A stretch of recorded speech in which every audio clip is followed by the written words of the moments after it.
It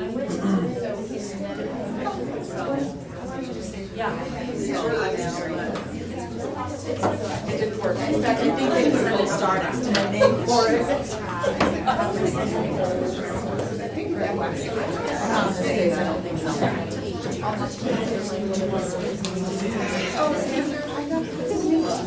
I noticed that. Joint project.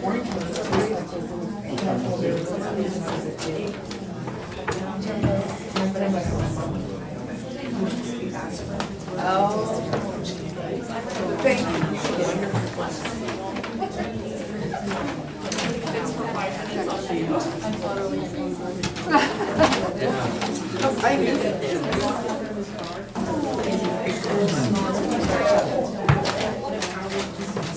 Okay, we're out of executive session and we'd like to talk about communications and celebrations. Moving on to the celebrations for the CTE program, the student recognitions for state championships with coordinator or Principal Graves. Thank you, Chairman Grant and trustees. This is why I do my job, is to get to come and brag about kids. When you see state championship, I know sometimes people lean to instantly thinking athletics, and that's wonderful. But hopefully, over the last 8 years, we've stressed our academics and we've stressed our organizations, and just the amount of how awesome activities, organizations, clubs, everything we have for kids. And I think you're going to see the last 2 years.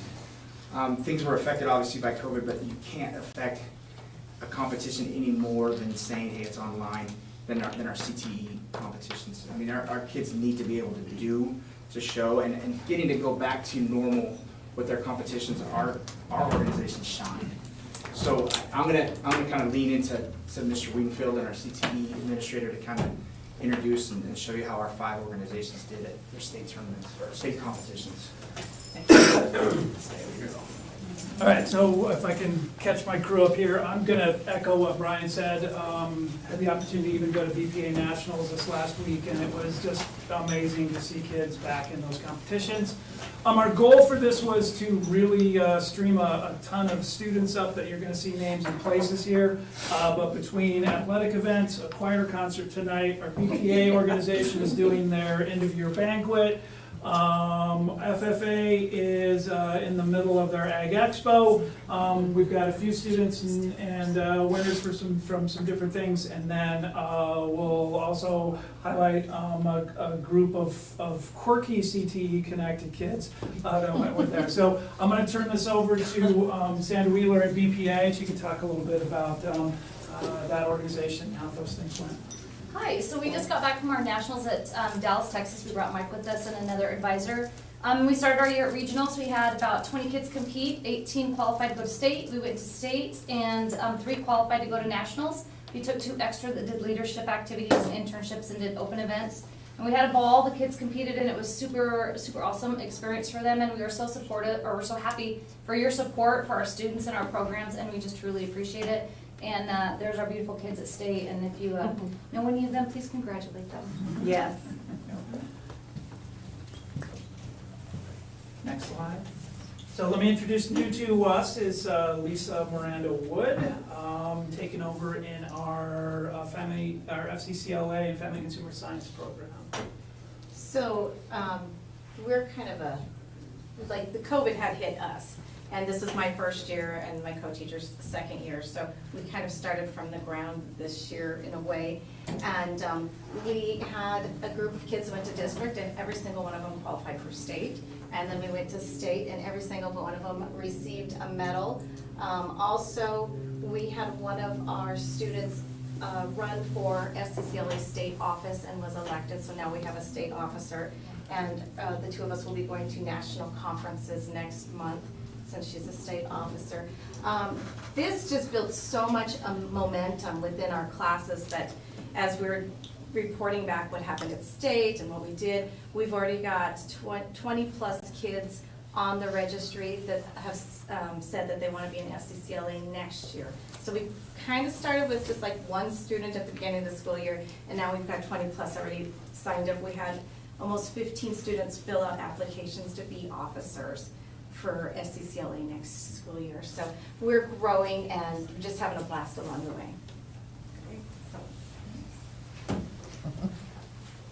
As I mentioned, our Ag and FFA group is not here today. You can see the list of first, second, and state qualifiers, as well as state degrees and proficiency awards that they picked up at the state FFA conference in April. And then those students that will compete at the national levels. Nationals for FFA occurs the following school year. So nationals will occur the last week of October for that crew. I think there's about 22 or 24 students this year who have qualified for the national conference in Indianapolis. Okay. All right, I'm Michelle Graves. I am the Hosa advisor. I've been with Kuna for 10 years now, so we've got a great Hosa program going. COVID kind of took us down. We're down to about 35 members this year. We took 19 to state.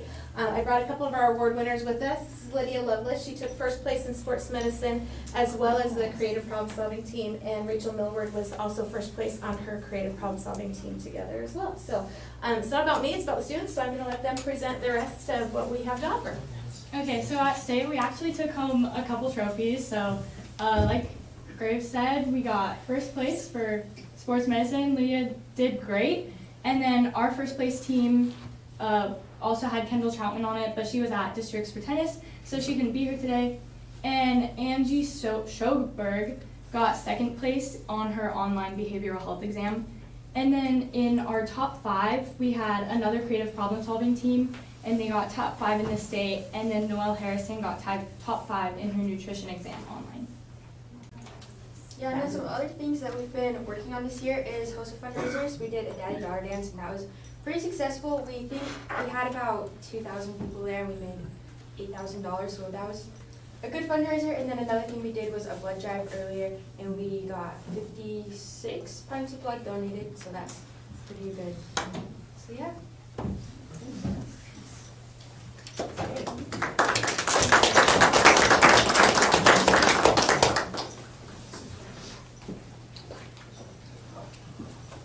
Hi, I'm Steve Kilgore here representing Skills USA, and more specifically the engineering part of that.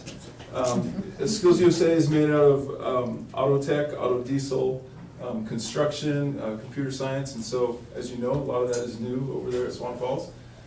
This is our first year with engineering.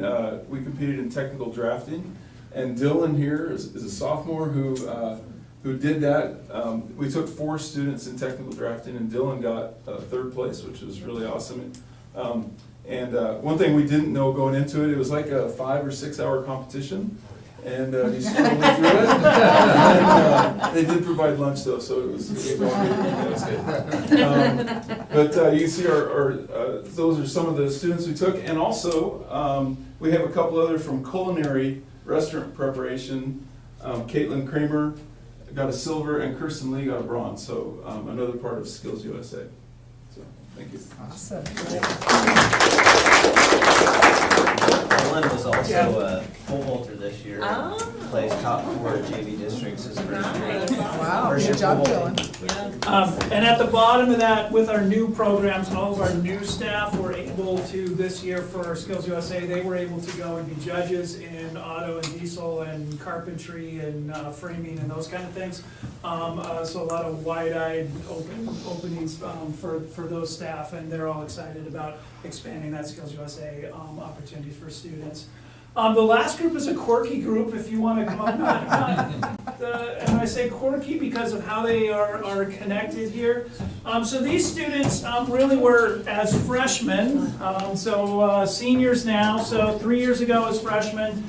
Through our engineering program started working with some robotics and some automated manufacturing, those kind of things that are embedded in our engineering program. They competed with us with some robotics competitions that happened that freshman year. Then COVID hit, so their sophomore year, their junior year, they weren't able to. When they came back as seniors, we had moved slightly in a different direction. So there are thousands of competitions that are out there in the student realm for students to participate. Not all of them are directly associated with a student organization through the career and technical education process. So these students did something that is pretty unique and amazing in that they took some knowledge and some things that they learned and then went off and essentially did this completely on their own in their garage with some help from some community member people and a dad. Built the robot. So they competed in the VEX robotics competition. I'll let them describe it here in a second, but they had to compete at the regional level, qualified at state, and literally were in Dallas last week at the same time BPA was, which was incredibly cool. So I got the opportunity to go to BPA and spend half the day over in the robotics competition at the VEX Robotics World Competition. So I'll let them describe number of teams, other things, and kind of what happens. Gentlemen, you're up. So throughout the year, we went to numerous competitions around the valley and even some other areas in Idaho. And we competed in a couple competitions, and we qualified as state in 2 of them, 2 out of 3. And then at state, we were in the top 5 in the competition and the solo skills area, and we qualified to worlds in that regard. And at the state level, we also had the highest autonomous scores in the state, and there are about 30 teams at each competition at the state level.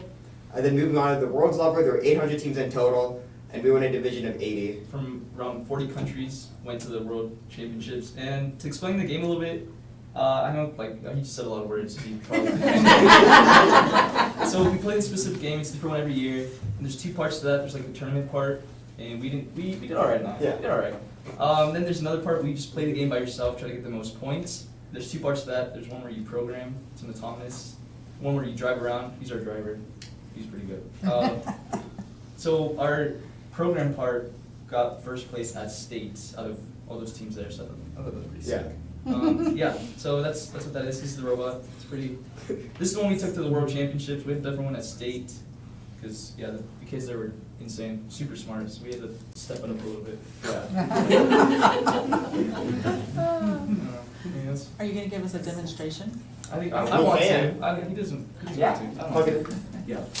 I just have to say, JJ learned all from me. That is why he's able to do this. I'll be there.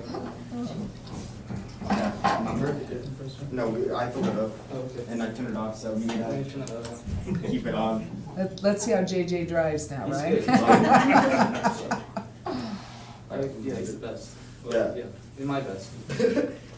So how the game works is that there's 7 of these goals here that are scattered around the field, and we have to move them onto platforms.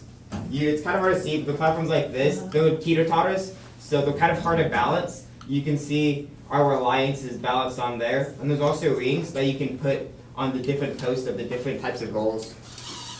So this is what we have. We just have a robot that can lift the goals and move them. Then it has a drive swing with all wheels for better turning. And then we have an intake for the rings. It works mostly. It works great. We have a back filter to hold the goal. For the goals at the right angle so that we can actually put rings on it. We got those pneumatics for the World Championships. We didn't have that before, so we were a little new with it, but it works out. So yeah. We had to figure out how to use pneumatics right after state. Yeah. As soon as we learned we qualified, we went to a bunch of different schools around the valley and asked if we can borrow the pneumatics. Yes. Yeah, because that was one of the things they changed this year, is that before you had an 8-motor limit, and if you want to use pneumatics, you'd have to lose 2 motors. But this year they changed it so you could have pneumatics and 8 motors. Good job. No big. Yeah, no biggie. And they oversimplified that because they had to pick up all of the little purple donuts and stick it on the thing before they pick it up. So anyway, Good job, guys. Awesome. All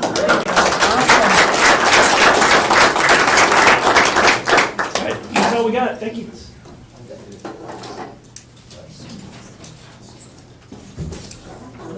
Thanks, everybody. Moving on to the Kuna Way Awards. Is there one more? I wasn't sure if you were using me or you were gonna go right to it. Yeah. Superintendent. Oh, Kuna Way Awards. Yeah, you can jump in. And again, I'm just gonna do what I do best. I'm gonna deflect as fast as I can to the people that really do all the work. Again, our kids are just, what they do academically, amazing sports and all that, but this, you get to see their heart. And what they did, and they've done this for quite a few years, and they didn't let COVID stop them last year. But again, just to think about putting, you know, other people forward, you know, be above you and in front of you, and their energy is so contagious that they get the whole school involved in this. But quickly, I'm going to lean towards Miss Neal and Mrs. Turner to talk about our awesome kids. Come on up, you guys. So these guys are the real stars. We do Make-A-Wish, and we get a child every year. I'm in front of everything, that's okay. So we get a child from Make-A-Wish every year, and then through some communication and fundraising ideas, we try to do our best, and this year was awesome because we raised almost $6,000 for Sonora. We got to meet Sonora. We sent her to Disney World. She had a fabulous time, and she was super cute. She liked pizza. We did like a Moana thing. It was pretty fun. Do you guys want to talk about your experience at all in doing Make-A-Wish? Like tell them kind of how we raised money this year? Our two girls that like were in charge of the committee had to go to a choir concert, so. You could talk about the fundraiser. Yeah. So I was the chairperson of the fund drive part of this. We do a clothing drive where we collect soft items such as like sheets, clothing, shoes, all of that. And we have a sort of deal with Savers where we send in all these donations that we collect from the school and the community, and we exchange that for funding towards the Make-A-Wish project. And this year, we were able to really push towards the end of our project deadline to collect a bunch of clothing, and we got to over, I think it was 200 bags over that amount. Wow. And Over our goal. yeah, we exceeded our goal, which was really exciting because at first we thought we weren't going to need it at all, but then our school really pulled through, so that was awesome. Anything else you guys want to talk about? We did some Miracle Minutes, so thanks to the community for helping with our Miracle Minutes. We went classroom to classroom and collected funds and did fun competitions and stars. yeah, pulled stars and. I'm a big fan of the Make-A-Wish because, like, you know, the cast kids, the student council are usually seen as like the people who dress up or like are at the games and stuff. But I think this shows that, you know, we do more than that. So yeah, that's why I like it. So. Yeah, they're awesome. Thank you. Thanks, good job.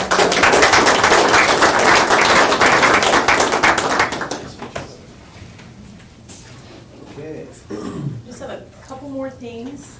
Lots of things to celebrate, right? So many great students, staff, and parents. Don't leave yet, Jonathan. You're gonna be excited to know What? what's happening in the elementary Okay. to help continue the leadership that the two of you have with, you can leave after this. Okay. Okay, well, I'm sorry, I'm keeping it. Engineering, right? The work that you guys did to program robots. We have an amazing team at Hubbard. Lisa Gamboa with her teaching partner Nicole Crow, and then the technology support of Steven Snuffer to make the first ever Lego League Explorer. We held I think it was the day before Easter, and we had 4 teams. See, you guys are gonna get them ready for. They're the ones. Yeah. They're the ones that- So now you can go to the choir concert. Is that okay? Yeah. Thank you. So I just wanted to give them a shout out. Lots of extra work to make that happen for kids, and they were like superstars that day. And then a couple more. Kim, you have this one. So we just wanted to recognize Jeff Harry. Jeff Harry is retiring this year. He's not here tonight, but I've known Jeff for many, many years across 2 districts, and he is just this guy that does all this work behind the scenes, and you never know. I mean, he just quietly does all this work, and he wanted to recognize Panera Bakery and Cat Powers for the coordination of doing the donation to bread, because every week Jeff goes and picks it up for how many years? For 4 years, or he'll go pick it up, he drops them off at the pantry, he drops them off at Initial Point, and then he drops it off over here for all the bus drivers in the back. And he just quietly does this. And he's just been an amazing just an amazing person that we're gonna miss so much here in the district. And we just wanted to thank him for all the work that he's done for us. And I know he wanted to acknowledge Kat, and we do acknowledge Kat for that partnership that will keep going, but we also wanted to really recognize Jeff for all he's done for us. And just doesn't ever assume anything. And just this quiet guy who does all this work behind the scenes for everybody else. And then, last but not least, we are in the midst of amazingness. I'm so glad you got her here, because she wasn't gonna come, and then when I found out you were going to be here, good for you.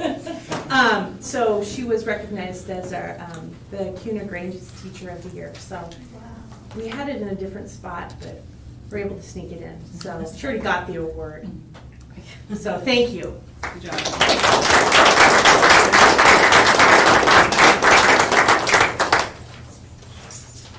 Okay. Theo, good job. So moving on to the other reports here.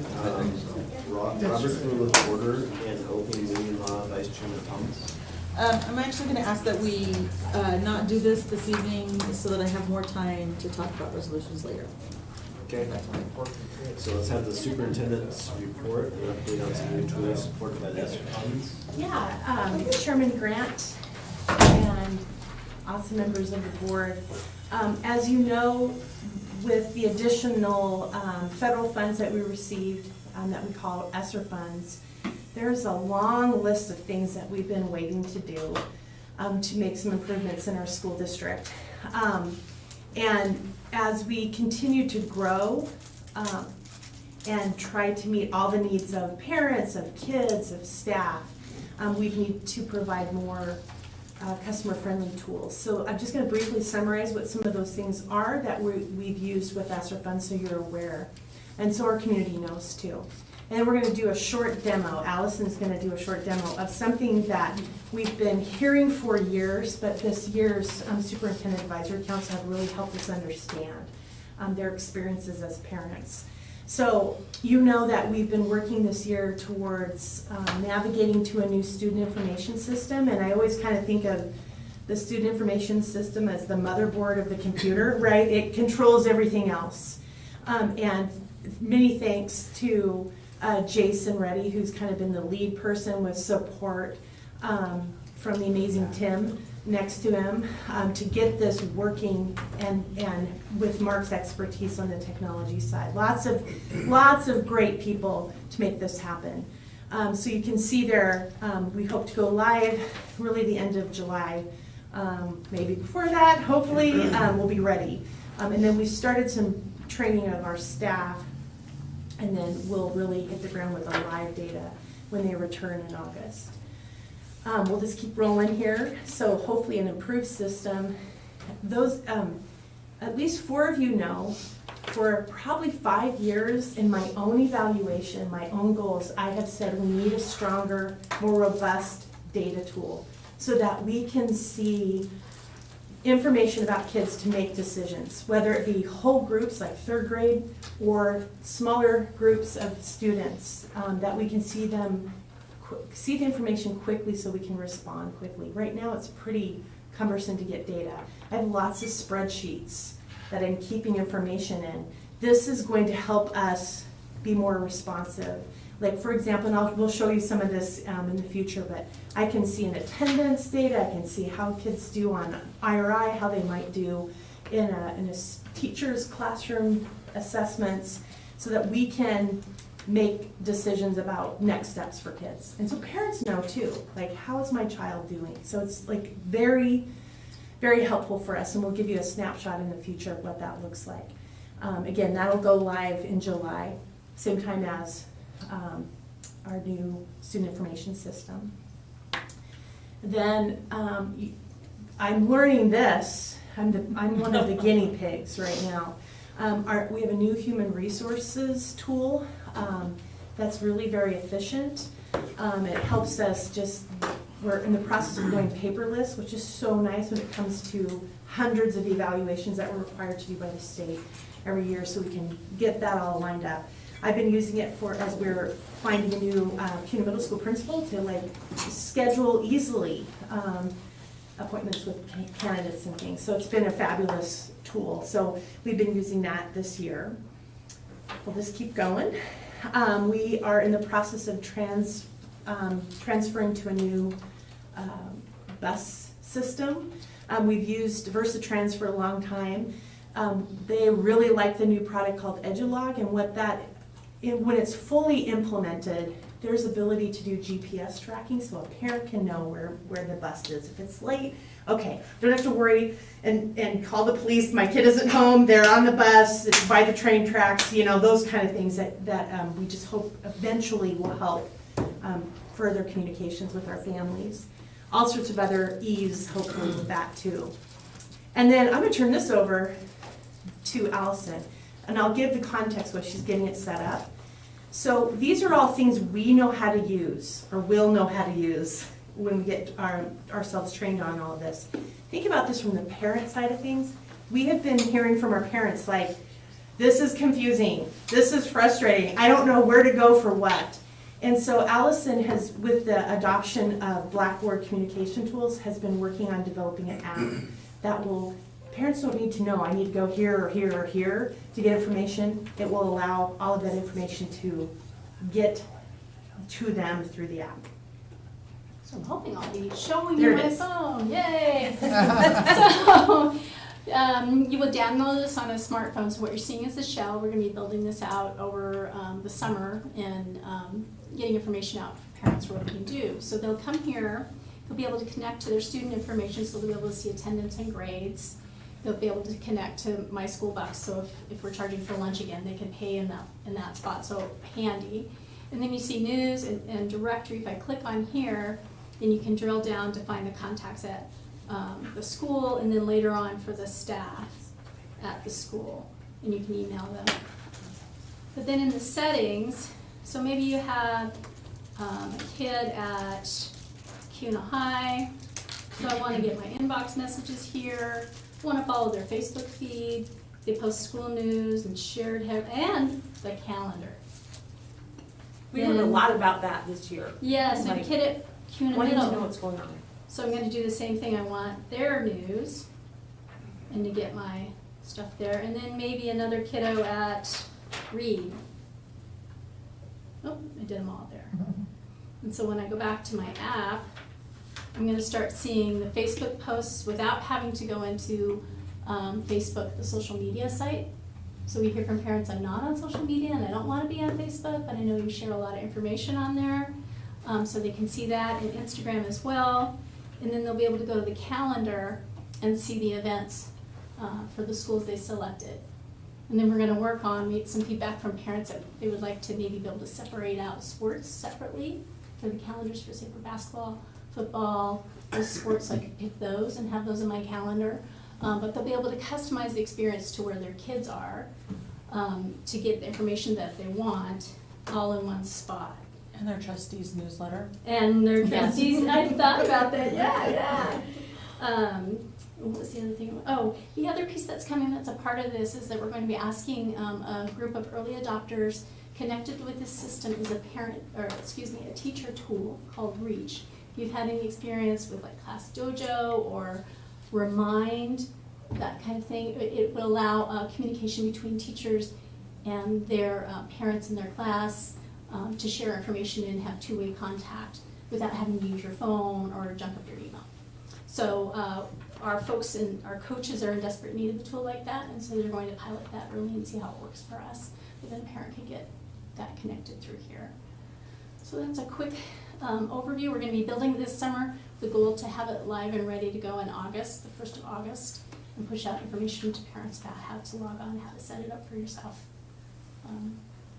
Allison was a superstar in our last superintendent advisory council because there were people that were like, joyful, knowing that this was finally here, and hopefully it will take away some of the frustration that they feel of going to multiple different places to find information, so, very good. I think it sounds wonderful, but I do have a question about Yeah. people who are not, have kids in the Yeah. school. They still can go through the old way of They communicating can with get the teachers, app. different teachers, or they can get the app? Yeah, they can get Okay. the app and sign up for our Okay. meetings in the Okay, school. I didn't know if that was Yeah. like, if it's just through a system or, so they can do that. Yep. Okay, sounds good. Hopefully it makes it easier for them too. Yeah, I just wanna make sure that we're opening Yeah. up to people that necessarily are parents in the Yep, community. yep. Okay. Thank Good you. job, Allison. Awesome. You can X out of my phone now. She doesn't want you to see your text. No. So I can get the app. Let's read your emails first. Yeah. And so those are the new tools. Thank you. Hey. Okay, thank you. Moving on to this consent agenda. Is there anything that needs to come out of there for discussion for the consent agenda? If not, do we have a motion to approve the consent agenda items? I'll make a motion that we approve the consent agenda items. Do we have a second? Yeah, I'll second All in favor, Kirsty? Aye. Russ? Aye. Jim? Aye. Aye. Motion carries. Is there any delegations signed up? I don't see any. Okay, unfinished business. Consider adopting the 2026 KSD strategic plan. Trustee Nixon, do you want to talk to us about that? Or Sure. Superintendent Well, I'll Johnson? start, I think I'm starting off. So, just to give everybody a background, this has started, I believe it was about 4 years ago. Yeah. It's been a long, long process. I think it has been a necessary process. It's one that I'm very proud of. I like what this first slide says. I think it was the first slide, it's a living document. There is nothing set in stone, but it's gonna give us as board members and the school district and teachers and parents and students exactly a map of where we wanna go and what our goals are. Now, when we first presented this in the summer, there was some pushback. Again, so proud this is a living document. We did some study circles, listened to the community, went back. They went back to committee and came up with some, which I think is a great idea, safe schools. Yeah. 2 words, safe schools. And I think that's what we want. I guess that's kind of an overview. I'm really pleased. I think a lot of school districts will be looking at this throughout the state. It has been a good journey, and it's one that's gonna continue. So that's kind of an overview, and so that's kind of what I wanted to say, and then I'm gonna turn it over to these ladies who are gonna present even more. Thank you. Trustee Nixon, I appreciate your support and help in the process too. We're not gonna go through the whole presentation. You've seen it. You've seen, it was presented by all of the members of the committee. And so what we thought today, rather than review the whole thing again, because this isn't, in August wasn't the first time you saw it either. You'd seen it multiple times in the progress as we were developing it. I thought we would start with the area where we got pushback originally from, from some of our community members, and thus the study circle. And so Kim has led, we call these pillars or, areas of focus. And so she's leading this group, and she can talk about what's different than before. So, and I think Trustee Nixon said it well as far as like the study circle. So I think that since we got the pushback and we were able to do some listening sessions on what are the concerns of the people, what is it that they really want, and what can we change. So that the group on this particular pillar went back and had a number of meetings to change up after we heard what the concerns were, and change it up and make it better. And so it is safe schools, but it's how do we celebrate and foster that safe culture for kids, not only just in the safety part of it of making sure our campuses are safe and secure and going through all that, but what other ways keep our kids, how do we celebrate that diversity? And tonight, I think, was an example, like Brian said, it's not just athletics, it's also some of the other things that we celebrate about kids. The kids working in their garage for 4 years to develop something. It's about that diversity of how do we help all kids and celebrate and find something that celebrates all our kids. And they want to be at school because it's a safe environment.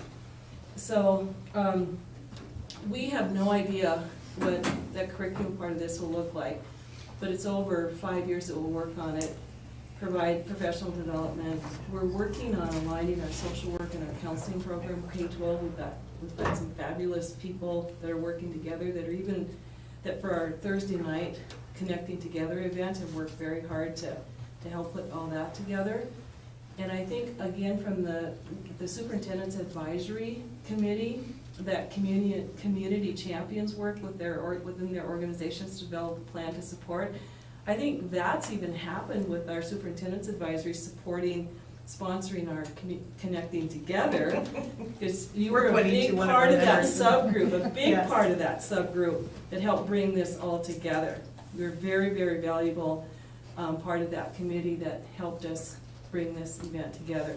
So it's a work in progress, but I think we've changed it up to meet the needs and listen to the concerns of the community. And one of the, I'll just add this to every piece that's here, is the parental involvement piece. We heard that loud and clear in our study circle. Parents want to be our partners. We have a whole pillar about that. We want parents to be our partners in the work. And so that is identified in our work as a whole. I'll add one thing, and then I'll turn it over if Trustee Nixon would like to say anything else. One of the things that we talked a lot about is providing focus to our system. And I've heard from parents, I've heard from teachers, I've heard from staff saying, whew, there's a lot on our plate. When nothing's a priority, everything's a priority. And I think we've been experiencing that. I'm looking at you guys, yes, especially over the last 2 years. And my hope is that there's things we're gonna have to do because they're required, and they're just what you do. You hire people, you teach, you do, and then there's things that we know are gonna make us better. And that's the focus of this plan, is it's going to make us better. And why are we better? We're better for children. That's why we exist. What a great mission to have, right? Everything we do is focused on our future, our children.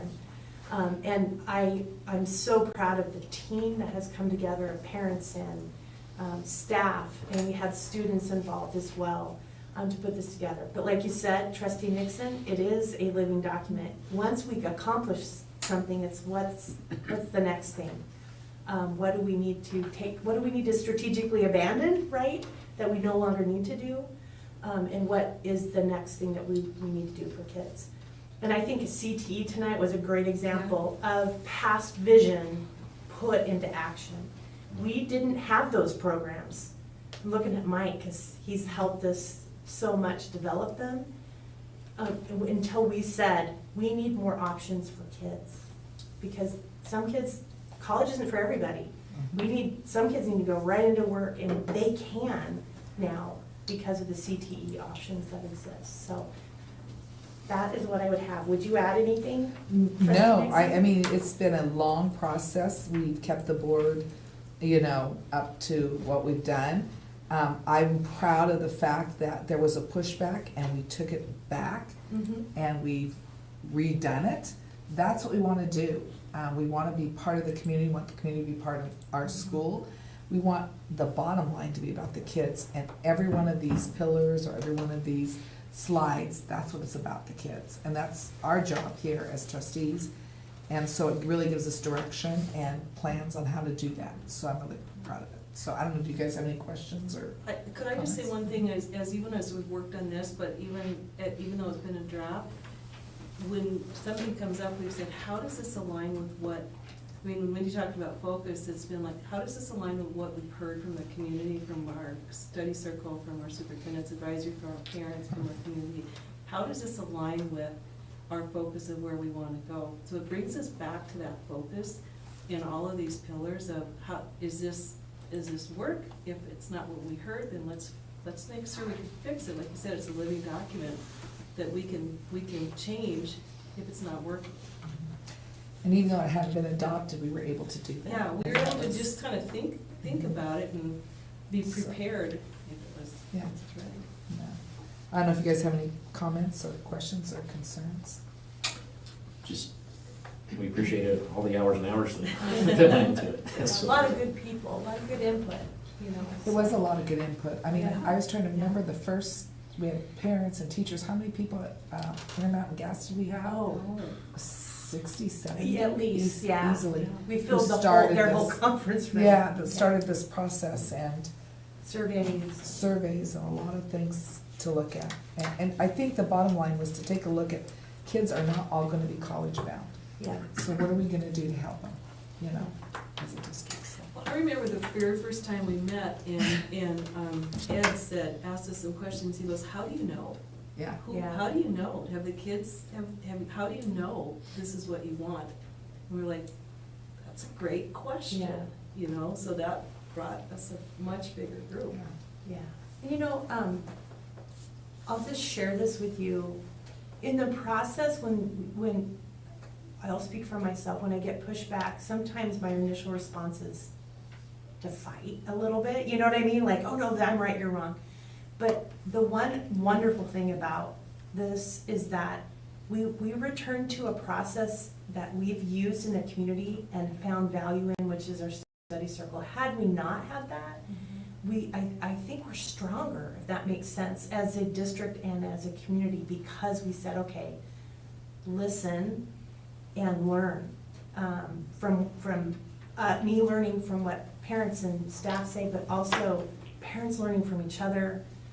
It was good for us to go, yeah, we used to do this, let's come back to it. So I think that was a really good learning for me as a leader. Okay, thank you. We have a motion to approve or adopt the 2026 KSD strategic plan. I would love to make a motion that we adopt the 2026 KSD strategic plan as it's written. Have a second, all in favor, Kirsty? Aye. Russ? Aye. And Aye. Joy? Aye. Motion carries, thanks. Gonna email the committee, right? Oh, please do. Okay, so let's talk about the bond balance. Assistant Superintendent Reinhardt. Chairman Grant, members of the trustees.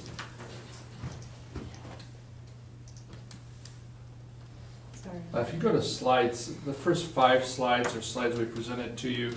I left them there for context back in the fall about how we've been spending our bond balance. But if you go to slide 6, we'll begin this evening's presentation. So because some construction came in under estimate, and we also invested our money in 2017 and had interest at the end of it, we had money at the end of kind of the major construction to address other capital needs in the district. The previous slides are those capital needs that we've done to date. Tonight's presentation is really about, okay, where are we at, what's left, and how would you like to prioritize it? So I'm going to show you, tonight I'm showing you the balance. I'm going to suggest some projects that others have raised up as necessary or needs, and then show you a variety of other projects that are out there that need to be addressed at various levels, and if they're not addressed now, perhaps they can be addressed in the next bond if that's approved and passes, or by other means eventually. So just for kind of a summary here, the $800,000, those were projects already approved in the back when Jim Obert kind of stacked up the projects. Those are currently, 2 of them are at Musgrove Engineering, one's at LKV, and bids are being prepared on those particular projects. We've set aside that amount of money, and those groups feel comfortable that that will take care of that. The $195,000 were projects that we've identified that we wanted to do. We frankly haven't touched them. We haven't put anything out. Tonight you could say, go forward with those, or or take those off, and we're gonna address some other things. And so at the end of the day, it's about $1.2 million that remains with this bond. Next slide. So I'll go through the slides. You have the slides, trustees, in front of you, and perhaps you've had a chance to review them. The first slide is just really 3 items that were identified and kind of boiled down by our operations group and our maintenance department that said, like with the ovens, like when we get going next year, and if we can get away from packaging in school food back to more homemade meals, things that are hot, we'll need 2 ovens. Those have been priced by Val and her team, and feel confident that those are things that we can purchase for that amount of money. And that'd give us the capacity at the high school to do that work, and that's really our essential. Those are original ovens to the high school, now 20 years old. I had the oven repairman at my house the other night, and it's 3.5 years old. So, so we're doing okay. We did okay. ADA doors are, this is just completing our project of putting push button operations on all the doors in the district. So Kuna High had them. We addressed 4 of the schools this summer. This would complete that project. And Kevin would be happy to see this up there. The Reed Gym floor, we kind of always laugh, we always kind of joke about it, but in reality it's there because it gives our students and community more gym capacity for practice. It's starting to ripple and buckle, and it needs to be addressed probably with a different product.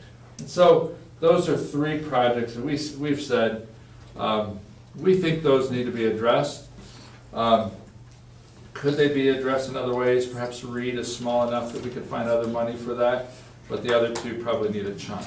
And within this, you'll see other projects that are going to have various degrees of need. If you go to the next slide. The Reed's gym floor needs to be fixed. There's not even really lines in there for basketball.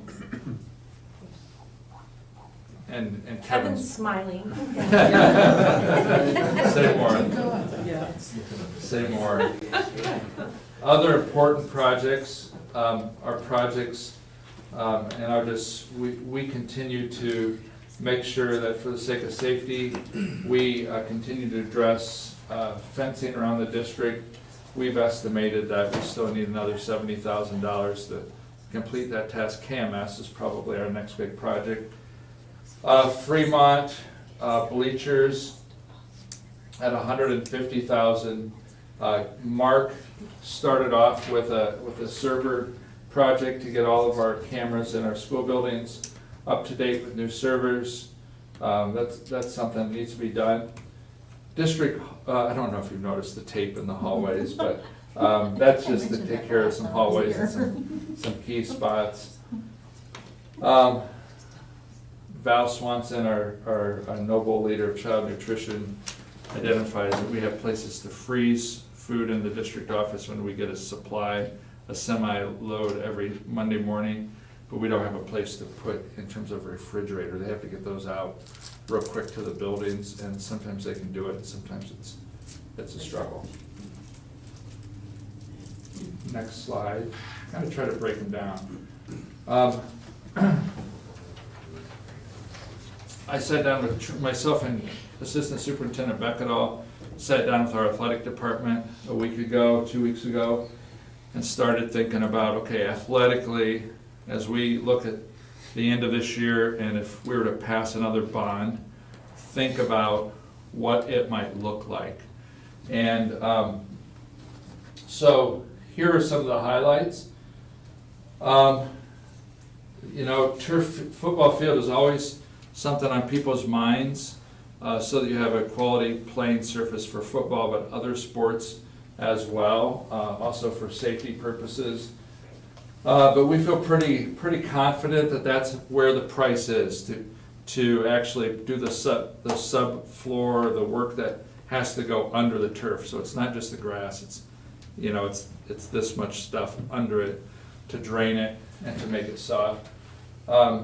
Would that be at the high school? That'd be at the high school.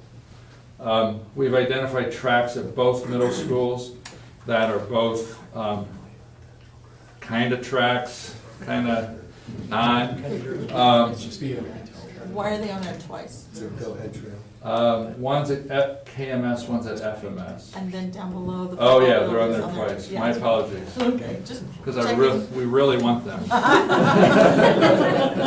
Like No. an actual track, like the high school? Like the rubberized track, yeah. Okay. There's kind of a vision for a press box on the visitor side of the football field that would look out over the soccer fields in the back. Brian, I think you share this kind of created the vision. And the front, and also have some restrooms on the visitor side. Sometime in the next month or so, we'll have, from the bond, we've purchased a handicap ramp for the visitor side. We're gonna modify some seating, so this would do a nice job there. You asked me, I think Trustee Johnson specifically asked me for the price on what would a gymnasium at one of our elementary schools with a gymatorium cost. To say, is there something we could do with some of the money available to, if I'm capturing it right, to save taxpayers money on the other end. Originally, this price was a little higher. That's on there twice too. I was doing a lot of cutting and pasting, like just grabbing and pulling. Well, we eventually need them on both. So. Right, yeah, there you go. Exactly. It's true. So the details are underneath and linked, but the long and short of it is that the 2.5 buys you an elementary sized gym for elementary students, some practice, but not a full court. It includes some bleachers, it includes a PE office, it includes a vestibule or foyer and some bathrooms. All these do that. And the 3.5 extends to a high school length gym so that a larger variety of people could use it. So in summary, now there are different ways to slice this, but I try to give you a couple ways to slice and then to let you discuss it, and I'll stand for any questions. But in summary, these are those couple of projects, KMS bleachers, and I just lost the other one. KMS bleachers was the biggest chunk here, and the one side of the KMS bleachers is wood. The mechanics underneath, the wood has started to break. It doesn't have rails for people to walk up. It's old, and they've identified that as the one they need to address. The needed projects are those things we mentioned, like the ovens at KHS, I'm gonna have to go back to the ADA doors. So I gave you a couple options, but you have as many options as you want. If you take these two out, you're left with about $680,000 to consider. If you don't take any of them out and just want to prioritize in other ways, you have it all, and then some other combination. So I'll stand for any questions. I do have a question, and you have to refresh my memory. Indian Creek has issues with no PE and lunch and Yes. all of that. I didn't see anything, am I missing something there? That's Was that this. That Trustee Nixon, that's the gym. at the 2.5. That would allow you to build a gym. Okay, I saw Ross and Indian Creek. Oh, Hubbard. Hubbard, I didn't Oh, see okay. Indian Creek's Creek. down there. They were just a standalone gym. Indian Creek needs it probably more. Yeah, I did see Indian Creek, I saw Oh, Ross I and Hubbard. apologize, yeah, they're just Yeah, labeled wrong. so that's why I was like going, okay, because I really think that's a priority. Yeah. Especially for those kids there. Price It's not exactly the something we same, can I do right now. forgot to We label, have to I next labeled it bond. wrong. Probably because of the price, but I just wanted to make sure I didn't see it there, so I was just Yeah, refreshing my absolutely. memory. Yeah. Okay, thank you. Absolutely. Turf, it seems like a few years ago, West Ada was kind of deciding on turf and they were doing it. It seems like you only get about 8 to 10 years out of turf, is that about right? So we You need. guys know? 10 is what I've heard. Yeah. Does that jive with your understanding as well? I know when my son was playing at Eagle before they replaced theirs, it was terrible. I would say that the replacement is gonna be less every 10 years because it will be only that some of the top surfacing. The expense this time is gonna be the sub work. Like any construction, the expense is kind of underneath the ground. What's the, like, how much savings are you doing by keeping natural grass there versus turf? Financially, this year we hired a contractor to mow our fields to get them in better shape. We hired somebody, he did soccer, football, baseball, softball, and we spent, it was the first time we've done that in recent memory. I want to say we spent $30,000 on that contract for the fall. And so I would anticipate that's kind of a, you know, if you have it done professionally, it's gonna cost $30,000. If you, roughly, if we depend on our crew to do it, it costs another person, another mower. A person would cost $30,000, $40,000. They can do some other things in the off season, so it's not a straight cost. Mower's gonna cost, we just bought one last meeting, $25,000. So, depends on how, I haven't run a analysis. I think Amira could probably put it on a spreadsheet and run it out. Well, and the other, I mean, there's pros and cons, but if water gets shut off on September 1st this year, which is a possibility, then that's gonna be a big problem, because that thing's gonna be hard by the middle of October. Yeah. It's gonna be, and it's not gonna look very good, it's gonna be pretty hammered. We always end up with, you know, we always end up with some pretty big dry spots. So we if we were to do it right, we'd have to pour some money into, you know, somebody that's kind of a turf grass person to really dial in that. I think the other advantage of turf would be to let soccer play on it. Brian, if you want to address it, if you want to, in terms of the high school. Absolutely, soccer, lacrosse, track and field, PE, and band. Right now, poor band is in that funky, but then they would have full access to it as well. So that's what I was wondering, is how many more hours of use could we, or how many more sports or activities could we put onto it? Middle school games, even Optimus, how much fun it would be to have your, like, your old town team championships out there at turf. Turf is attractive.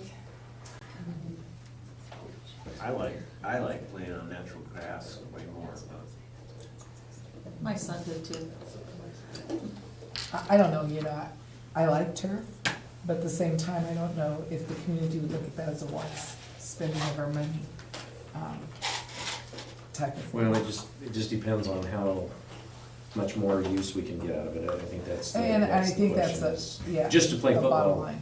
I don't think you can really justify it. I don't think it's really worthwhile, and I think there is some advantages to playing football on grass. So I think that would be the analysis we'd have to make, is do we get enough more use out of it and enough to justify it? And also knowing that we would have to, I mean, it's only good for a certain amount of time, so you know, once you go down that road, then you have to be willing to replace it and be able to do it too, so. I mean, turf isn't part of this plan though. No, but we could certainly, you know. Down the road. But it's a nice discussion to have and know. Well, I think that's probably something with our capital improvement that we could also look at as well, as far as where that ranks on a priority. And we're gonna put some of that out to the community at some point too, so I think that would probably be good to get some input from people on that.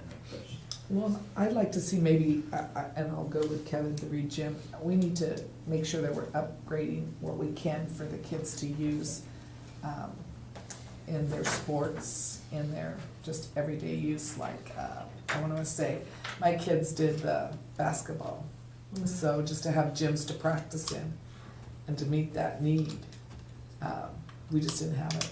And right now, Reed's gym it's pretty much a full-size gym, but basketball teams can't use it because there's no lines on there, and the surface is kind of different, so. I mean, The seams are splitting. Yeah. Lots of splits in Yeah, the seams. that has to be a priority. That would give us another gym. So before I consider a motion or know how to vote on a motion, can you just make sure I understand what would be included in option B? Exactly, so it would be the stuff that's on hold.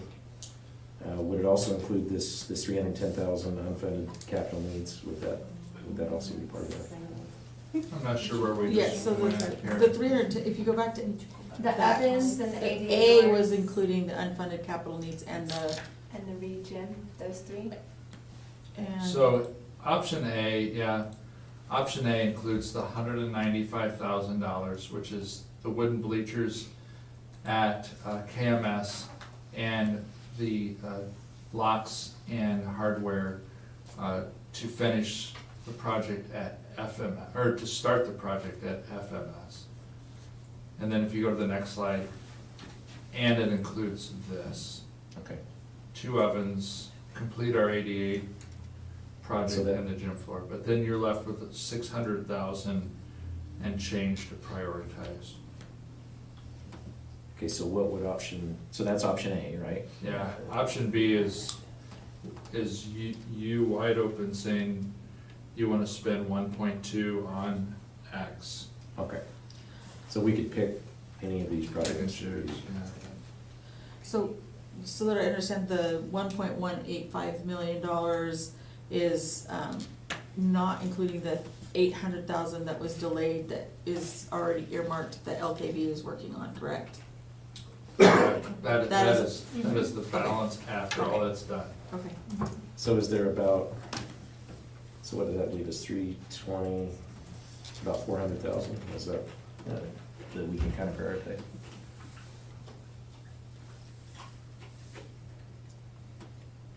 Off of this list, is that? No, I'm trying to understand. So 600,000. Mhm. What locks and hardware are we doing at Fremont?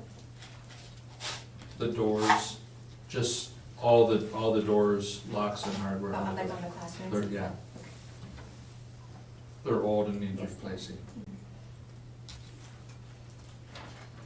So, on our slide saying other projects needing attention, how much does that come out to? If we add, just for sake of argument, if we add all of those, then that's 220, 280. Okay, So that still leaves money. so we still have some money to do another couple projects, right? Okay, so we have remaining in the bond 2.67 million, right? And then we have earmarked 1.4 for land. No. Incorrect, that's an earlier slide from an earlier meeting. So slide 6, this particular slide, the number at the bottom is what's remaining after all that's been done.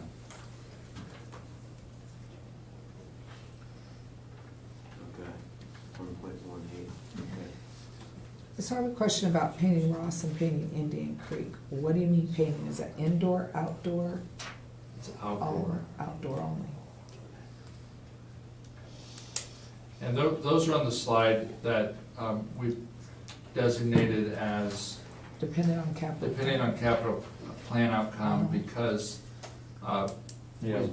we simply don't know what those buildings will be in the future. Right, I mean, if the capital improvement and it gets approved, that we're gonna really move some things around, and that doesn't make a lot of sense Right. to do that, so. Tell me a little more about the baseball lights and how cute that need is and what. Brian, would you want to talk about the need for baseball lights? I think you're directly involved. Yeah, I mean, it's true. Yes, it'll give us more opportunities to play. I know this year we ran into the issue with the umpires, and it was difficult to do the double headers. If you look at it as a shared site, it definitely gives you more opportunities. We are the one of only two that don't have lights, but at the same time, we've survived this long without light. It's not. Lights in the field, lights to light up the field at night. Yes. Yes. The thing that, like Brian said with the umpires, is that we had to double up because us, Kuna and Sky were the only two that don't have lights, so we had to make sure varsity played first before JV for those schools. Had to rearrange schedules because the other schools have lights, so That way your varsity varsity plays game second. Yeah. got to finish Yeah. in your JV game. If we ran out of light, the JV game was short. And we don't have to make a decision today. If you want us to clear this up a little bit more so you know what to do, that makes sense too. So if we were to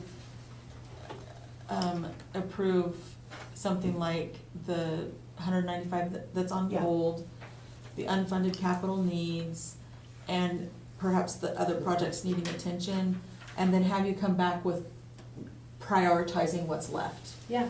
I like that. I think that makes sense. That I is like what, that. about 300,000. Yep, yep. I like it. Yeah. So capital needs and needing attention are okay. And can you And they put on come that up. list to figure in the excess we need for the scoreboard in the Yep. gym? Yep, yep. I We think have there that were- on one of the lists, Okay. what it takes. It So was we on have there? that. Yeah, it's up What, ahead. how much more do we need on that? Was that shown? That's not on the, No, that's it not was on the not. list. I thought I added it. It's on, it's in the wrong spot. It's on slide 3. The digital scoreboard for KHS Gym. Oh, I see. We will know more in another month, or, so what I talked, after we talked, Chairman Grant, he's in the, he had a commitment from his sponsor to do the digital scoreboard, and then the prices have just gone, you know, like everything, right, through the roof. And so the sponsor went, oh, whoa, that wasn't really what we were expecting, and so the sponsor said, let me see if there are other people who'd like to join in paying for that. So it may be paid for. You're supposed to find out this. Yeah, it's supposed to find out pretty soon about, because it's kind of depending on a sponsor to get the other partners together, so. So And that's it for might the be a- inside. a wait and Willing to see on put that the one. money towards it and Yeah. pay the rest? if they don't That's an have option any too, sponsors? yeah, That was, yeah. but he wanted us to wait till Monday because he said, and I haven't heard today, but that there was something in the works of a possible sponsorship to finish it off. Okay. Did you have a motion? Are you gonna make that? Sure. I will make a motion that we use the money from the remaining balance on the bond. You spend the money on the $195,000 that has been on hold. We spend money on the unfunded capital needs as presented and the other projects needing attention, with the intent that the rest of the items on this list will be returned to us in a prioritized manner to decide what to do with the remaining balance. That sounds good. Second? I'll second. All in favor, Christine? I, Aye. Aye. Motion carries, thank you. Thank you. Okay, so topics we would like to consider for the next joint meeting with the city council on June 30th. Superintendent Johnson? Thank you, Chairman and trustees. In addition, you know, last time we met, we had a really great meeting with the city. One of the amazing outcomes from that is at the last meeting, we were identified as a critical agency through planning and zoning, so that was a great outcome. We're planning to meet again on June 30th, and we have time, we have another board meeting before that, but if we put the agenda together like we did last time, the mayor and I met and we made a list of the priorities that you had and priorities that the council had.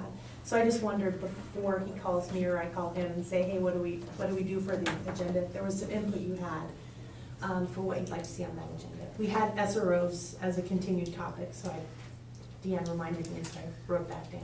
I think SRO's continued topic and also the preschool. Okay, thank you.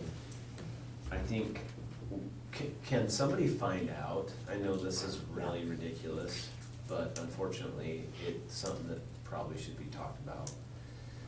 Can someone find out how many kids outside of the Yeah. city limits were in that preschool program? Yep, I will do that. I have it on my list to do. I feel like there's probably none, Yeah. but that response that we got from the city was pretty unfortunate.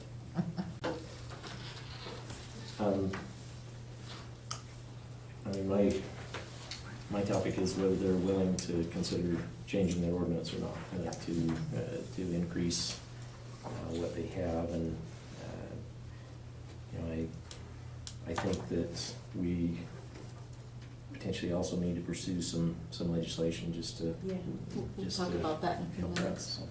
Yeah. So maybe that could be something that, depending on the outcome of the next conversation, maybe an update of that. I looked at their agendas today, the last 3 agendas, and I didn't see where that's come up at all. Yeah. It hasn't been a real long time, but, Yeah. but I would like to know if there's even gonna be a consideration for that or not, because it might make a difference on what we do.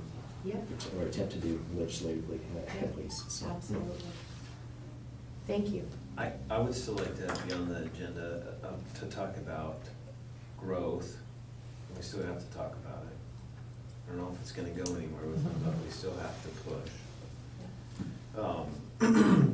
With the factor that,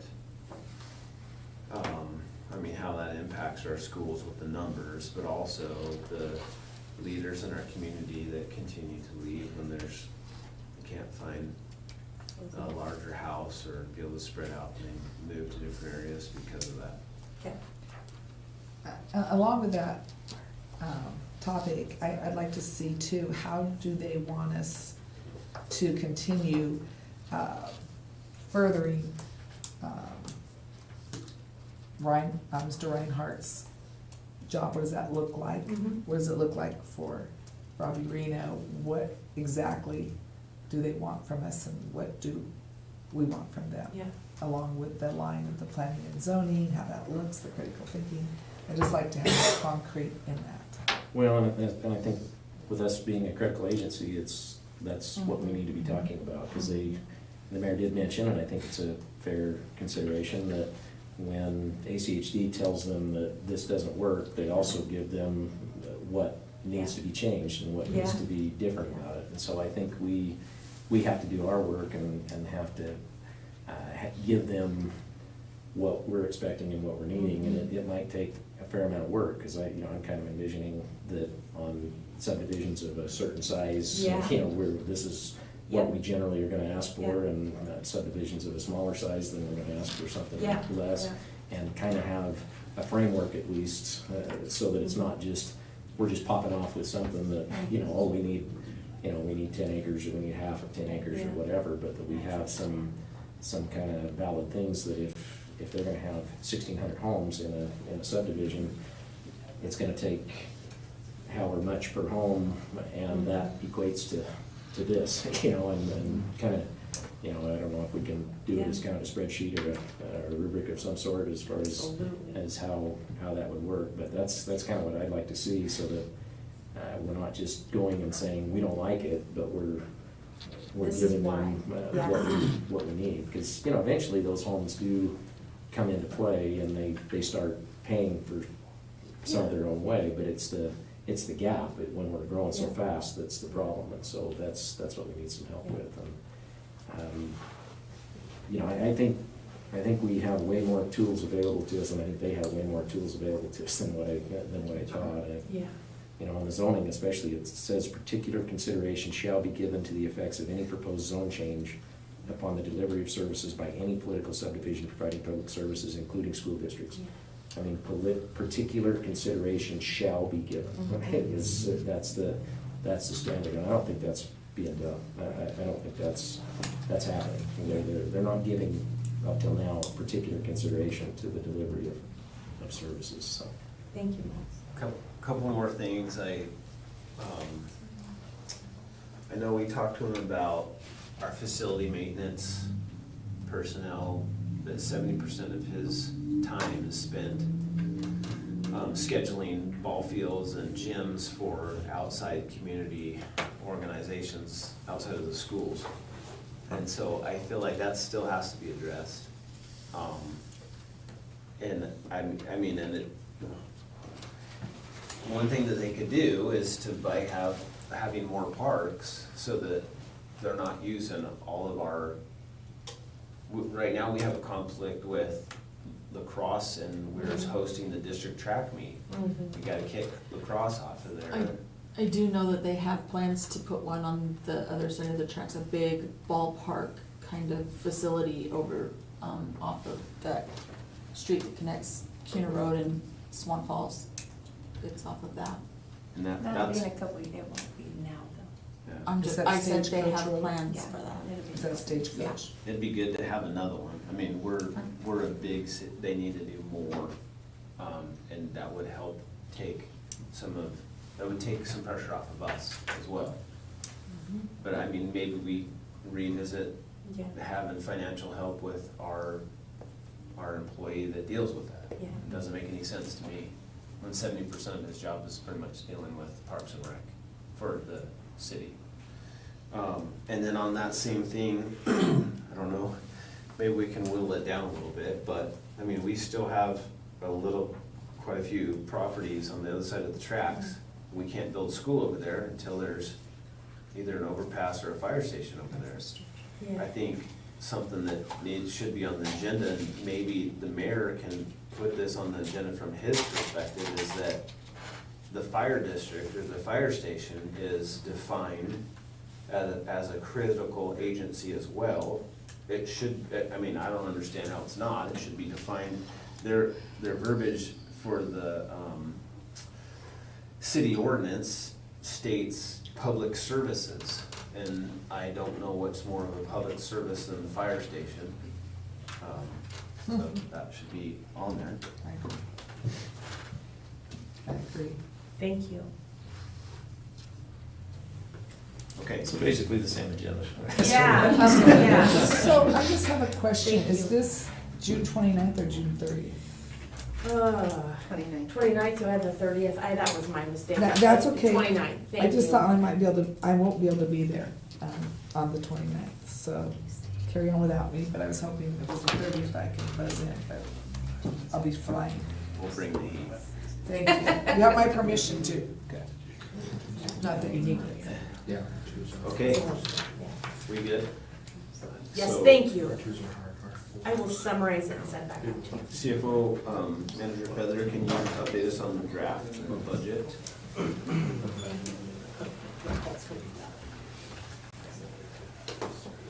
Chairman Grant, trustees, I would like to continue updating you on our budget process. So just because I can't really see very well, if you don't mind, I'm gonna move the screen to the side.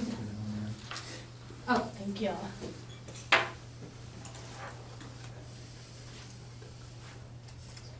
And I'll drive as well in case if you have any questions, because I have a lot of links, so, we can slide back and forth. Want to sit right here? Would that be easier for you to? Sure, yeah, we can do that.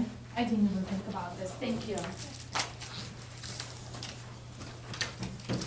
So, the presentation is exactly the same, so I left the slides in the same order. So what I did, I made some changes, what has changed between now and then, and all the changes are highlighted in yellow. And if they're not, I'm going to point it out. So, going back to our current year, nothing has changed since the last presentation. So the bonuses are going to be paid this payroll.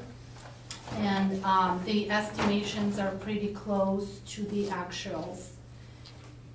Then we are moving to our upcoming 2022-23 school year. The same, nothing has changed since our last presentation, except for last presentation, I wasn't sure whether we were gonna be funded based on AD or enrollment, because it was prior to April 21st. So there's some good news that I actually copied and pasted email from the CFO from the State Department of Education. There was a motion to temporarily approve the rule, and the 2022-23 school year will be budgeted based on the enrollment. So that gives me almost 99% confidence. And with that said, this is the same table I presented last time, with the exception, if you remember, I wasn't sure about the 22-23 school year, so I had two columns. One was based on the enrollment and the second one was based on the ADA. And of course over here I assumed the worst case scenario, so with the confirmation from the state and the state Board of Education, we are budgeting based on the enrollment. So, and of course there is like, once you change one amount, there is a chain reaction, so we're actually thinking there is a good chance we will end up with a 10% in our fund balance 2 years from now. Highlighted yellow amounts have changed a little bit. For example, the revenue has changed. My estimations are right now a little bit higher, just because last time I wasn't sure about our indirect cost rate, and I'll explain what it is again. So every time when we receive our federal funds, there's some direct costs, like you can hire professionals or you can purchase supplies, but there are also some indirect costs. What about payroll people who process our paychecks? What about accounting department like us who process all the finances? And instead of charging this grant, we negotiate our rate with the state and we say, I think we should charge at least 13% to this federal grant and move it to the general fund, so that's how we account for our expenses. Last year was 13% unrestricted indirect cost rate. This year they actually increased it. They gave us 15%. What that means, we can move a little bit more to our general fund. That means our revenue most likely is going to be higher than I estimated. And then the expenditure amount is still the same, but we're still pending our negotiations, and we will have a really good idea after May 17th. So we scheduled the whole day on May 17th, so hopefully we'll have some numbers in there. And but we're gonna try to stay within the same, this is our target amount, so whatever, we still have some cushion in there, so we're gonna try to stay within this amount. And and I'll just keep this slide for you for a minute or so in case if you have any questions. So this is our current year, and this is based on our current year. This is what our predictions, this is what my predictions are for the next year and the year following the next. So we're still on the right track with our expenditures. And also I have links over here if you would like to see how the revenue amount and the expenditure amount was estimated. There is an Excel there, and there is like link that takes you to the link if you would like to review our technology or curriculum or additional expenditures, and I'm here available for any questions. And I would like to co-present the slide with Dave Reinhardt, and before he presents and explains why we're doing this, I would like to mention that these estimated costs have already been included in this amount. And with that, I'm going to... Chairman Grant and members of the trustees, we had Tammy Merrithew, our payroll specialist, do an analysis of with inflation, with classified pay being challenged throughout the valley or throughout the nation. I had her analyze where we were in terms of the valley for our classified staff. We identified two major groups of people within our classified system that have fallen significantly behind and need an increase, like Almira said, that's already built into the budget, but so that we can remain competitive. These numbers represent the starting wage for these individuals. And then we'll build the salary schedule. The salary schedule is built out, but we'll fine tune it from there. So our current bus drivers make $13 an hour. They make a little less than that, but that's the round number. We're proposing in this budget that be increased to 15. West Ada just went to 20, but they don't offer benefits or PERSI. And so we have found a real niche at Kuna because we're really the only school district around that doesn't contract out their busing. Our niche is, we're the place where people that want benefits and retirement go. So they take a little bit less money because benefits cost $8-9 an hour and retirement. And so we get to 15 and the real value turns into like $24 an hour. We think we're real competitive. We've remained better staffed than West Ada, than Brown.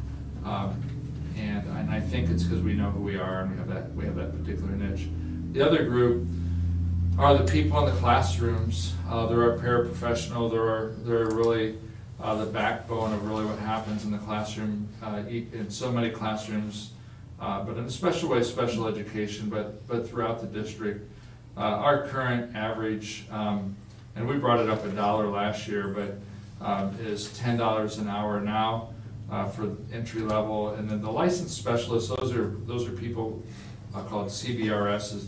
They do 1-to-1 or 1-to-2 work with students needing a lot of attention, and they're people with bachelor's degrees, and they have to get a license in order to do it. They're specialists in behaviors. And so the numbers below are numbers that are closer to the average in the area, and we think will be competitive.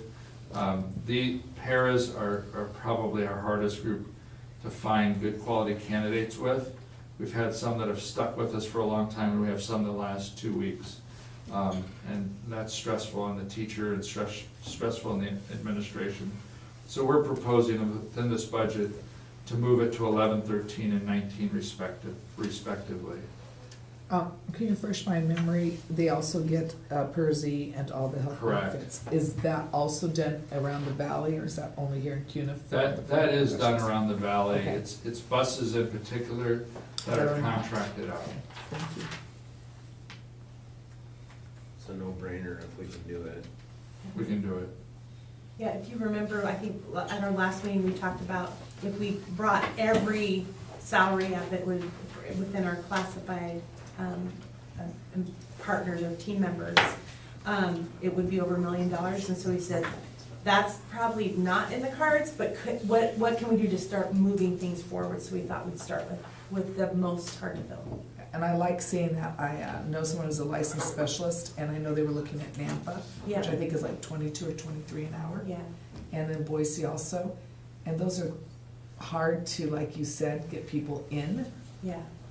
So I like to see the 19, at least I feel like we're more competitive. And that's beginning. At the end, I think it's the 25, 26 an hour. We'll be Okay. competitive.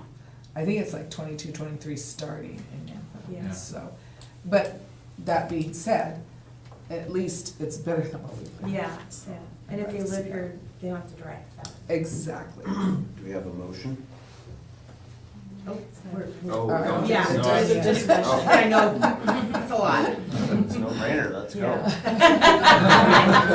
Let's keep Well, going, huh? I'll keep this short. This slide has a lot of information, and usually that's the first time I'm presenting this, and this is for informational purposes. And the reason is our current process, the state allocates or generates funds for us based on certain formulas. There is salaries and there is discretionary funds, will be for transportation, and then what we do, we put it all together, and then we determine our needs, and then we spend the funds as determined.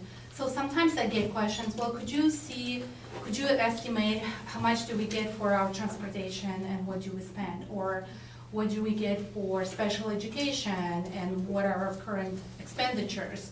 And the numbers are not the exact numbers because I had to use ratios. It was kind of hard to separate it from the payment, but there is a reason why we have this table in here, because we did receive a question about the literacy funds. Over here, there's the formula how the funds are going to be allocated to us, and these are our current expenditures. We have 20 kindergarten teachers, and that's our current expense. So we're still spending a bit more than we're receiving. It's just the deficit is way better than it used to be, so we don't have to cover as much. So and this is just for informational purposes, if you would like to see. And And overall, if we look at each program, the way we're funded by the state and what our needs are, we need more than we receive. And this is where the discretionary funds and the supplemental levy, this is where we use these funds to cover our deficit, if you will. So, and I'm here if you have any questions, because I do receive a lot of questions about our healthcare, how much we're receiving and what our current expenditures. Will we be able to spend at least 90% of what we're receiving on health, so we don't have to return the funds back to the state? The answer is yes. We almost are spending 99% of what we're receiving, and the dental insurance is not even included here. So, like I said, this is for informational purposes, and with that said, the next slide, which is related to this line, and I'm gonna let Superintendent Johnson to take over and talk about this. I'll try to be brief. At our last meeting, I believe it was Trustee Thomas who said, okay, so we have more literacy funds. What are we doing about that? And that's why we had the other slide too, is kind of, you know, like we always put our money in a bucket and say, okay, what are our priorities, and not necessarily fund based on, we fund based on need, not based on how the state thinks we should spend our money. So this just gives us a summary. Obviously, we've been doing all-day kindergarten for kind of leading the way in that. We have paraprofessionals that are helping support small group instruction in that K-3 kind of targeted when kids are learning how to read. We have a plan for next year to focus, return on some basics that we need to do for literacy foundations, the big five, you know, phonemic awareness, phonics, all of that good stuff. Vocabulary, we all know what that is. And then we've been paying for interventionists, and I just put this here because right now we're using ESSER funds for these people to help provide additional support and instruction. And those funds are gonna help us not say, okay, we don't have ESSER funds anymore, goodbye. They're gonna transition back into this pot of money, if that makes sense, to help us. Does that help answer your question from us? Okay, thank you. So I know it's kind of broad, but we're still defining that what that professional development looks like with our leaders and our teacher leaders. Right, federal funds. So this slide remains exactly the same as I presented during our last meeting. Just a reminder, nothing has changed here. So what we have for you, we would like to share how the ESSER funds were prioritized for year 2, and I'm going to let Superintendent Johnson talk about this. And I believe this was a question Trustee Nixon asked in, like, what are we doing with these dollars that are focused on student learning? The things that are highlighted in yellow are all new. And when I say new, they're new to this budget. We are using, in the past we used Title I dollars to help us fund some of these positions. And as Elmira presented at our last meeting, we're seeing a loss of $200,000 to that Title I budget. 220 to be exact. 220, yes. Drives Always me round. nuts. So those items within social worker, the instructional coach, is really related to that Title I loss. And then we're adding a position to help us with the communication tools, all of those things that you saw me present earlier, all those resources. We need somebody to help us implement that. Help sit next to somebody. I'm not saying Deanne. Deanne helps sit next to me and helps me how to do it. But to like show people how to use it effectively. Help us put a plan together to help parents, you know, learn how to use the tools. So that's directly and indirectly related to student achievement. And then the other item, and we have an example of that on Thursday, our Superintendent Advisory Council has put together mental health awareness and resources for families.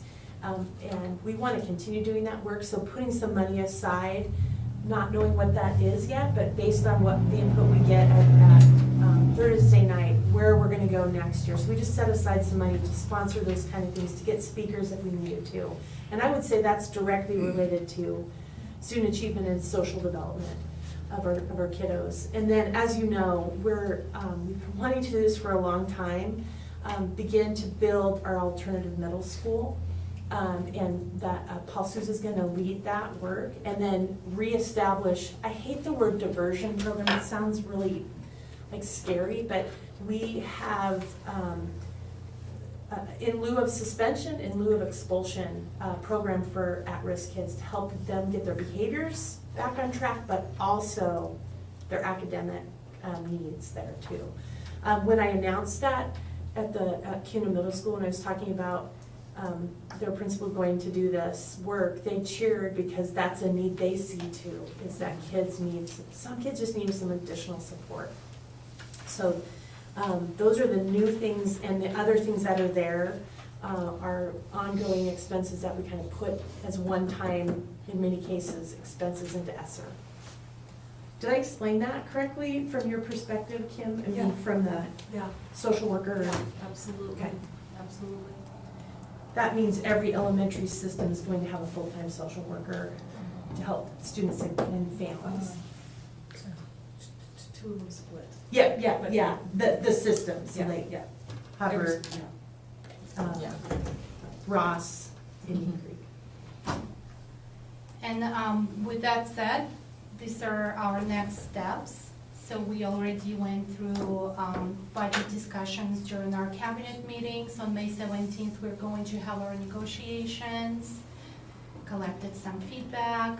So today, we are just going to, all the information is attached, detailed Excel spreadsheet. So if you have any, I know it's a lot of information, especially once you start linking those like never-ending tabs. But if you have any questions or concerns, we have time until June 14th to address or change anything. The expenditure amount can be changed, the way we prioritize our funds.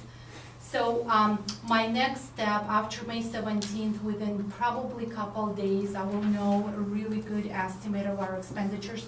So I will actually be able to attach that long PDF document with the draft with all the charts and columns. So that way you can start looking at it, and I'm here for any questions or concerns or suggestions that you have. And here's the link to the document. That's it. So no surprises, right? This is just how we budget together. Thank you. Thanks for all your work and your time. Let's update on the lease with the city of Kuna for formerly known as the Kuna Market Village. Chairman Grant. Oh, sorry. We have no. I screwed up. Number two. Vice Chairman Thomas, can you talk to us about the ISBA resolutions? Yeah, so every year at the convention for the ISBA, we vote on what the platform will look like for our for them to work on for the legislative session. Our impact fee resolution will be expiring, and so I'm suggesting that we submit to run that one again.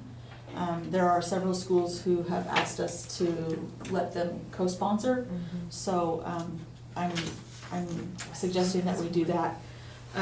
Then I'm also working on a couple, yes, go ahead.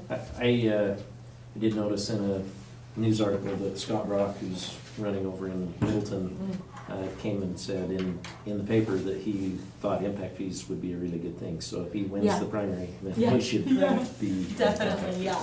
So. I say the more the merrier. Right, yeah, so I'm suggesting that we run that one again. Also, I've been working on a couple of resolutions with Elmira. One that addresses the unfunded things. If you'll, at the very beginning, that first slide that she showed us, that when they had the 5% holdback a couple of years ago, and there's 4 things: technology staff, professional development, and curriculum that have not been fully restored. And if it's not, then we're going to be in trouble in the next couple of years when ESSER funds run out. And so we've been working on writing a resolution to address that. We've also been working on a resolution to address classified staff members' salaries. We are not as close with that one as we are with the other one yet, because there's some research to be done, but we will continue to do that if that's something that's of interest of you guys for us to do.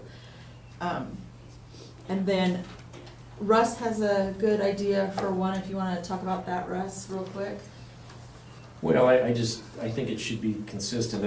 Earlier I talked about 6511, which is the zoning statute, but the 6513 is the actual subdivision ordinance, and that one says may. I think they should be consistent with each other, and I think that each such ordinance, it should say each such ordinance shall provide for mitigation of the effects of subdivision development instead of may provide. Would you mind giving me those code numbers again, so I have them? Sorry to interrupt. I have some copies of it. Okay, thank you.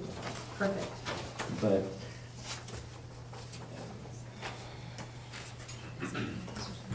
Yeah, he said he has copies. I guess I'd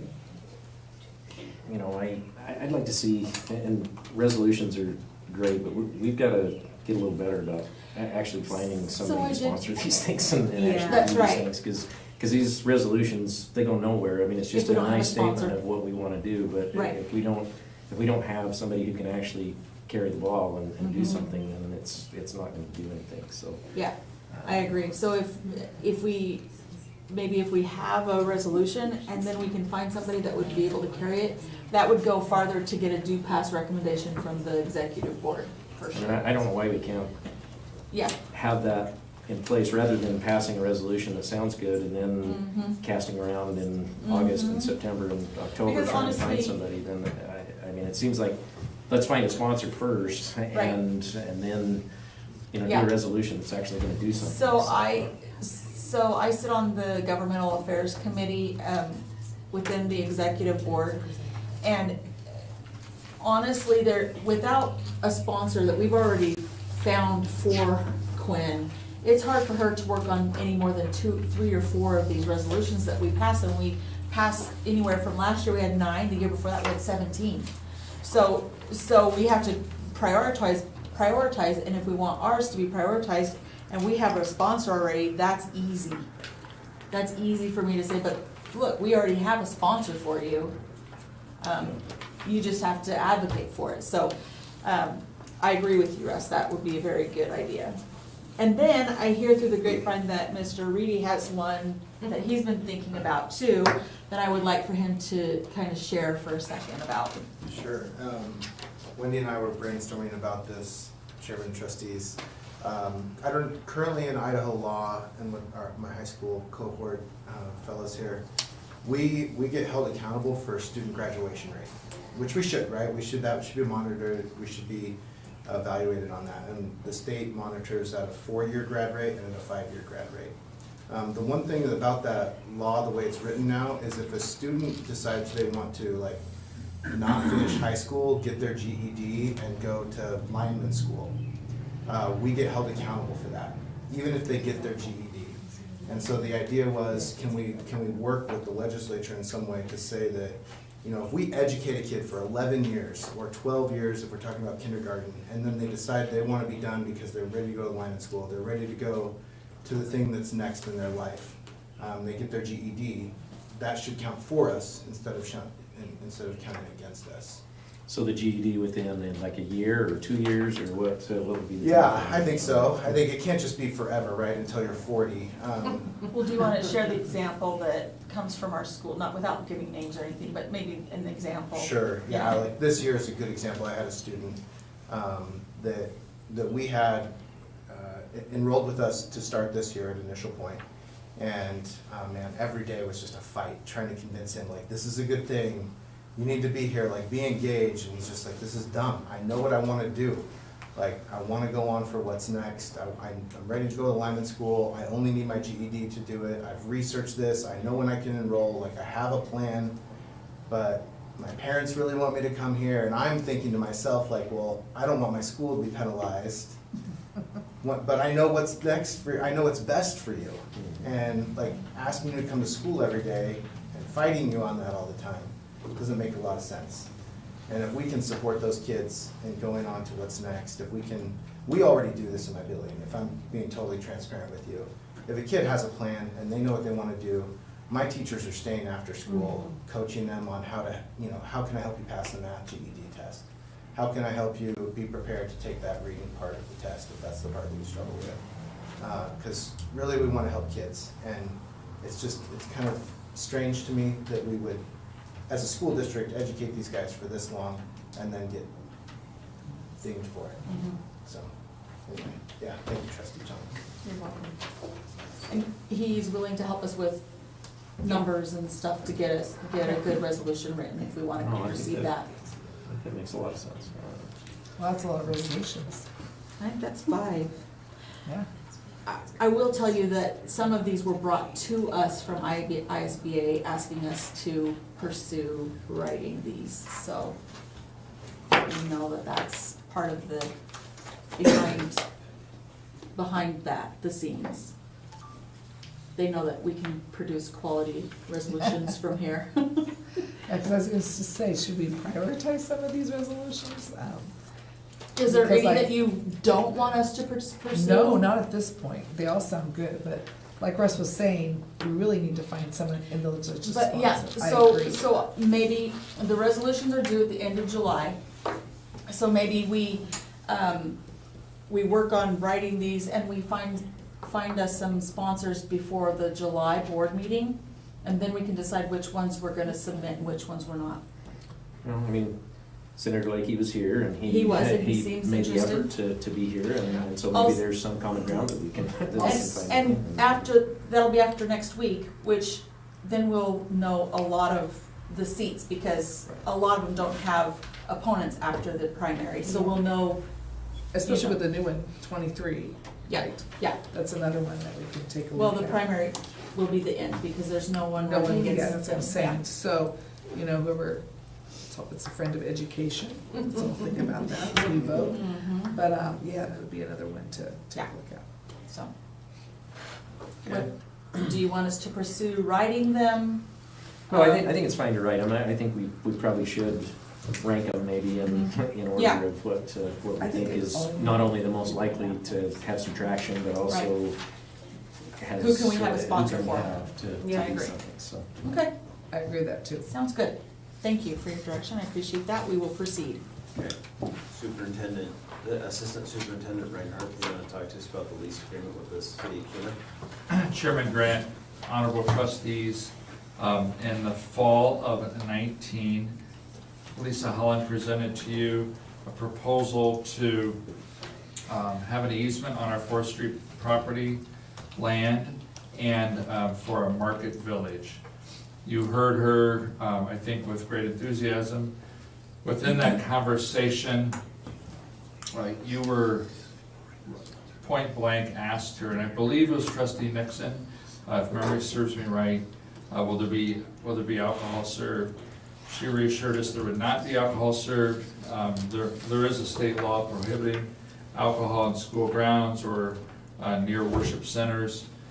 And so, that being said, we drew up a lease. It's a free lease for that, because we're trying to be good community partners. Our students helped build the sheds. We did not say anything about alcohol in the lease. I think we went into it, it was reviewed by our lawyer. We all laid eyes on it, presuming, I think we live in a world where we assume there's gonna be no alcohol on our grounds. And so it wasn't there. Within that lease, there was also mention that they would run vendors by us before every season. That hasn't happened.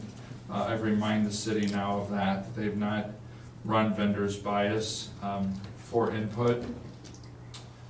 Fast forward to about 2 months ago, and we got wind, not through the city, but through social media and word of mouth, that there was going to be an event this past weekend that was largely centered on alcohol.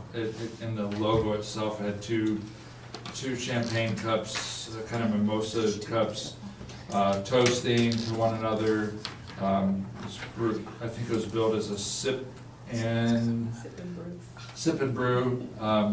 So the whole thing was even branded as such. I reached out to the city right away, first with a phone call. I didn't get a return phone call.